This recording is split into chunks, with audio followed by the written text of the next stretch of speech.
तुम लोग नए हो तो सब्सक्राइब करो, वो जो लाल वाला बटन है, मुझे नहीं पता, बस क्लिक हो जाना चाहिए। बिस्मिल्लाहिर्रहमानिर्रहीम। अस्सलाम वालेकुम। शाम को 6 बजे इमरान खान साहब ने इनसे सवाल पूछा था कि आप किस हद तक जाएंगे, और रात के 12 बजे उनको जवाब दे दिया गया कि हम हर हद तक जाएंगे। जी हाँ, गवर्नर पंजाब ने वज़ीर आला पंजाब को परवेज़ इलाही को डी नोटिफाई कर दिया है, और ये ख़बर अभी पहुंची है। फ़ैसला पहले ही कर लिया गया था, लेटर भी पहले ही लिखा गया था, बस ऐलान अभी हुआ है। तो मोहतरम 6 बजे ही इमरान खान साहब ने सवाल पूछा था और 12 बजे ही उनको जवाब दे दिया गया कि पट लो जो पटना है। तो सबसे पहले तो मैं आपको ये लेटर दिखाता हूँ, जो आप अगर देखें तो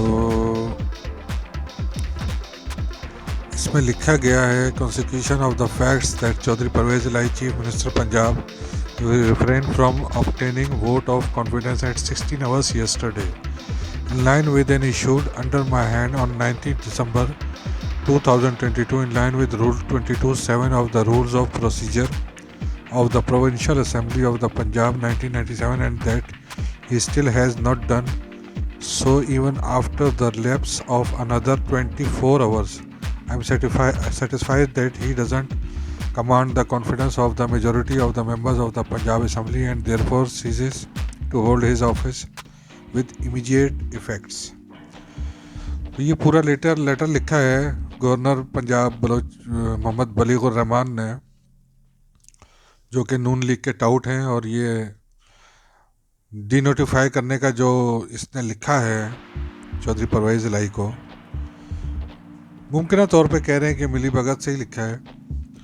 बहरहाल हम किसी के ऊपर इल्ज़ाम नहीं लगाएंगे जब तक कोई बात सामने नहीं आएगी, लेकिन इसके ऊपर आइन भी कुछ कहता है, क्योंकि एक सेशन असेंबली का चल रहा था और एक सेशन के दौरान दूसरे सेशन को स्टार्ट करने का या अदम एतमाद की तहरीक का या वोट ऑफ कॉन्फिडेंस लेने का चीफ मिनिस्टर को नहीं कहा जा सकता।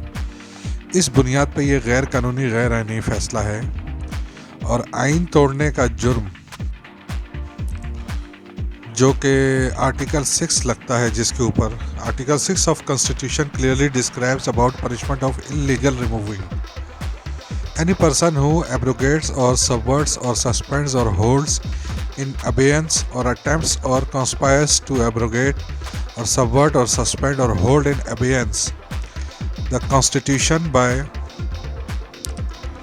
use of force or show of force or by any other unconstitutional means shall be guilty of high treason.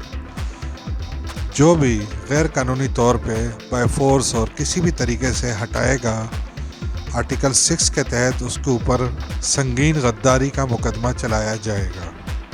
ये आर्टिकल 6 कह रहा है। तो अब गवर्नर पंजाब साहब संगीन गद्दारी के मुकदमे के लिए तैयार हो जाए, क्योंकि उन्होंने जो काम किया है वो उनके दायरे इख्तियार में नहीं आता था। जब एक सेशन असेंबली का चल रहा है तो दौरान सेशन ये भी रूल है कि दौरान सेशन आप चीफ मिनिस्टर को वोट लेने का नहीं कह सकते, अदम एतमाद के लिए या एतमाद का वोट लेने के लिए नहीं कह सकते।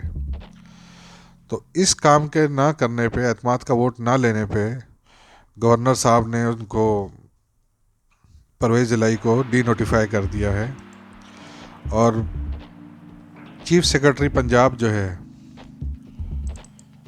उसने फ़ौरन इसके ऊपर लेटर लिखा है। डॉक्टर जहांज़ेब हुसैन लबार चीफ सेक्रेटरी पंजाब है, डिप्टी सेक्रेटरी कैबिनेट, उसने फ़ौरन ये नोटिफिकेशन जारी किया है। इन pursuance of the order of the governor of the Punjab dated 22/12/2022 white number, देख लें आप, ये कल का लेटर है, ये आज का नहीं है।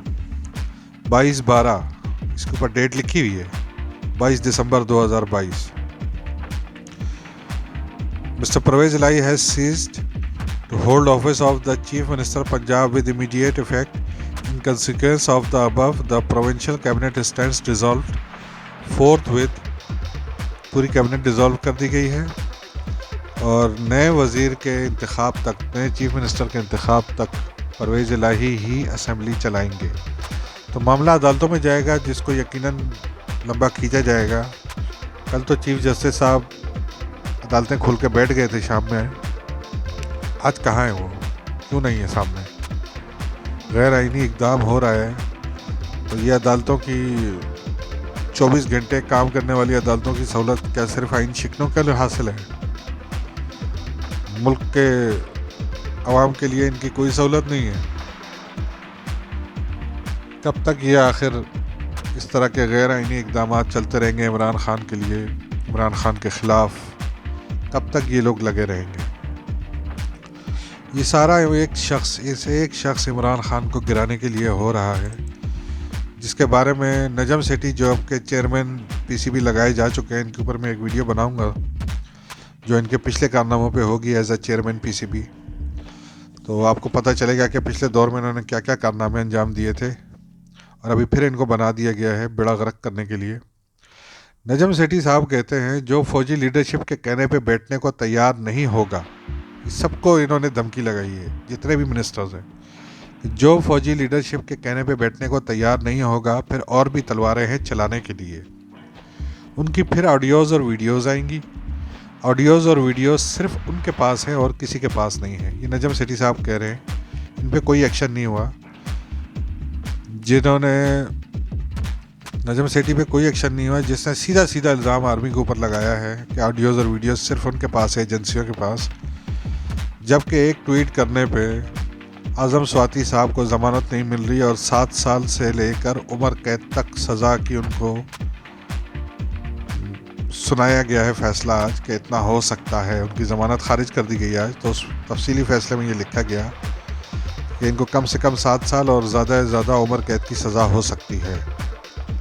तो ये है हमारे मुल्क का कानून और इस पूरे मुल्क के करप्ट घटिया निज़ाम के सामने सिर्फ एक शख्स खड़ा है और उसका नाम इमरान खान है। और तारीख़ में लिखा जाएगा कि इस गंदे निज़ाम के सामने अकेला इमरान खान ही खड़ा था, बाकी सब मिल गए थे, लेट गए थे इनके आगे।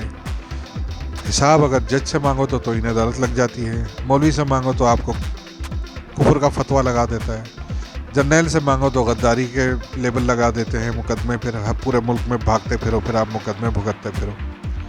तो ये हमारे मुल्क का निज़ाम है। मुकद्दस गाय बने हुए हैं सब। इस गाय की एक तरह से हम भी इस गाय की पूजा ही कर रहे हैं, मुकद्दस गाय की। हालांकि इस्लाम में सिर्फ़ और सिर्फ वहदहू ला शरीक सिर्फ अल्लाह ताला की ज़ात है और कोई भी नहीं। तो उम्मीद है कि आपको इस पाकिस्तान के निज़ाम की, जिसको नंगा करने का बेड़ा इमरान खान ने उठाया है, समझ आ गई होगी कि 75 सालों से इस आवाम के साथ क्या खेल खेला गया और क्या खेल खेला जा रहा है। और अगले 75 सालों का भी इंतज़ाम ये कर रहे हैं, क्योंकि सिर्फ और सिर्फ इमरान खान ही इनके आगे खड़ा है और कोई भी नहीं है, ना बोलने वाला है ना खड़ा होने वाला है। अब आवाम क्या चाहती है वो आवाम को खुद डिसाइड करना पड़ेगा। Thank you very much.